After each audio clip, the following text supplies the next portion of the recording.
శ్రీరామచంద్రుల వారు లంక మీదకి యుద్ధానికి పోయినారు.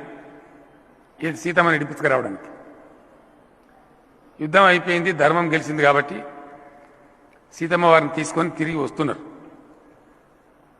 యుద్ధం జరిగేటప్పుడు అప్పుడు ధర్మయుద్ధం గంట మోగితే ప్రారంభం చేయాలి, గంట మోగితే మళ్ళీ బంద్ చేయాలి. రోజు సాయంత్రం బంద్ చేసేవారు. సమీక్ష చేసుకునేది ఎట్లా ఉన్నారు ఏమైందని.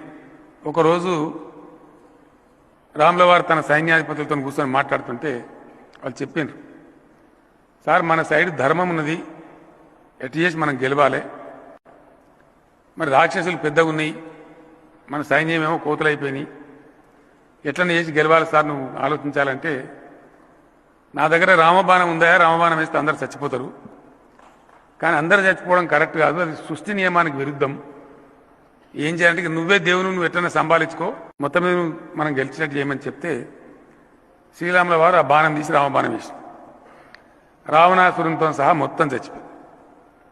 కానీ విజయం సాధించి రిటర్న్ వస్తున్నారు. కొద్ది దూరం వచ్చేటప్పటికి మధ్యలో ఎవరైతే సగం ఆయుష్తో చచ్చిపోయినటువంటి అర్ధ ఆయుష్తో చచ్చిపోయినటువంటి రాక్షసులు ఉన్నారో వాళ్ళందరూ ఎదురు తిరిగిండ్రు.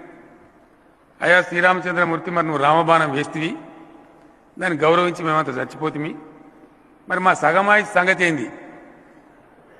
ఏం పర్వాలేదు, కలియుగంలో మీరు ఊరుకొని నలుగురు చొప్పున కొట్టి మందిని మీక్కొని తినండి, ఇక వీళ్ళంతా గా బాబత్ గాలు తెలియక మనుషులను మనం అనుకుంటున్నాం.